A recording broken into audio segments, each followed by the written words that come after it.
ओम नमो शिवाय। आज आपको श्री शिव महापुराण के 30वें अध्याय की बात बताते हैं। ब्रह्मा जी ने कहा, हे नारद, एक समय शिवजी ने यह इच्छा की कि हम परिश्रम पूर्वक तप करें तथा अपने नाम का स्वयं स्मरण करें। यह विचार कर वे अपने गणों सहित हिमालय पर्वत की ओर चले। जब वे हिमालय पर्वत पर पहुंचे तो उन्होंने डमरू को बजाना आरंभ कर दिया। उस स्थान पर गंगा जी की धारा बह रही थी और औषधियों का केंद्र होने के कारण वह जगह औषधप्रस्थ के नाम से प्रसिद्ध थी। वहाँ पक्षी मधुर ध्वनि में चहचहाते थे तथा अनेक प्रकार के रंग बिरंगे पुष्प खिले हुए थे। उस श्रेष्ठ स्थान को देखकर शिवजी तप करने की इच्छा से वहीं बैठ गए और अपने स्वरूप का ध्यान धरने लगे। उन्होंने कुंभक, रेचक तथा पूरक इन तीनों प्रकार के प्राणायाम को करना आरंभ कर दिया।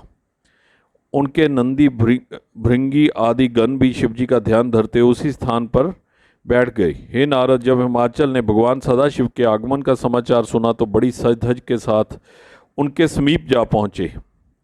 फिर शिवजी की बहुत प्रकार से स्तुति प्रशंसा करते हुए बोले, हे प्रभु, मेरा धन्य भाग्य जो आप यहाँ पधारे हैं। अब आप मुझे कोई आज्ञा दीजिए जिसका पालन करने में कृतार्थ हो जाऊं। यह सुनकर शिवजी ने हंसते हुए कहा, हे पर्वतराज, हम यहाँ तपस्या करने के हेतु आए हैं और कुछ दिनों तक यहीं निवास करेंगे।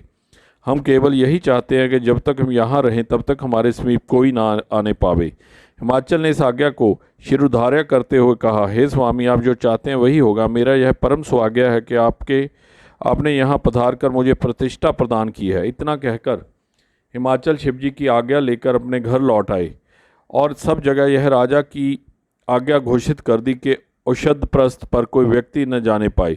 यदि कोई जाएगा तो वह मृत्यु दंड पाएगा। इस आज्ञा के उपरांत हिमाचल अपनी पुत्री गिरिजा को साथ लेकर फिर शिवजी की सेवा में पहुंचे और उनकी स्तुति प्रशंसा करने के उपरांत बोले, हे प्रभु, यदि आप आज्ञा दें तो मेरी कन्या गिरिजा अपनी सखियों सहित यहाँ आपकी सेवा करती रहे।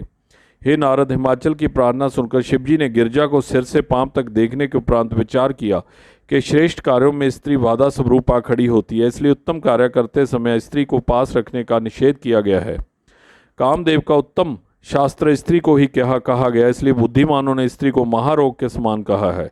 यह विचार कर शिवजी ने हिमाचल से कहा, हे राजन, हम तपस्वियों का स्त्री के साथ रहना शुभ नहीं है। स्त्री तप को भ्रष्ट कर डालती है।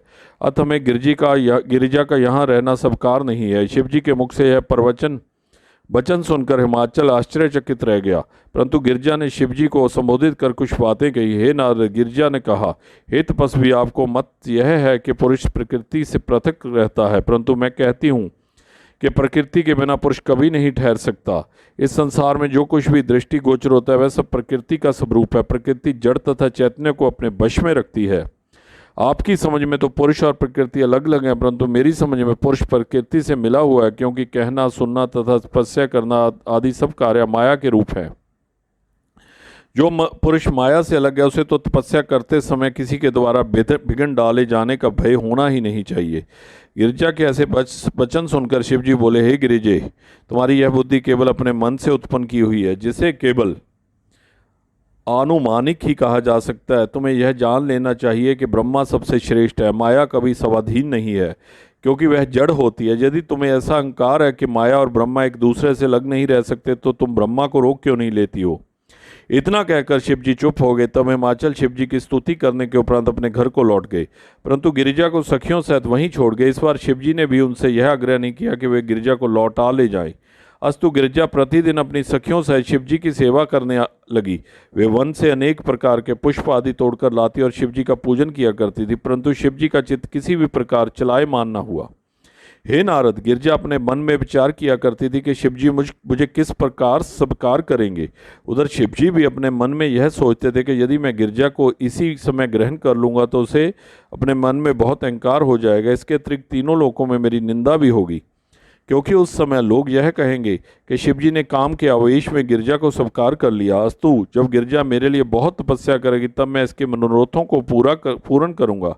यह निश्चय कर शिवजी ध्यान में मगन हो गए। उसी समय तारक नामक दैत्य के द्वारा दुखी होकर सब देवता मेरी शरण में आए। तब मेरे कहने से इंद्र ने कामदेव को बुलाकर शिवजी को वश में करने के लिए उसे हिमालय पर्वत पर भेजा। इंद्र की आज्ञा मानकर कामदेव शिवजी के पास गया, परंतु वहां उनकी क्रोधाग्नि में पड़कर भस्म हो गया। उस समय तीनों लोकों में हाहाकार मच गया। गिरिजा ने वन में जाकर बहुत तपस्या की।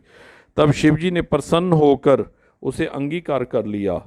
ओम नमो शिवाय।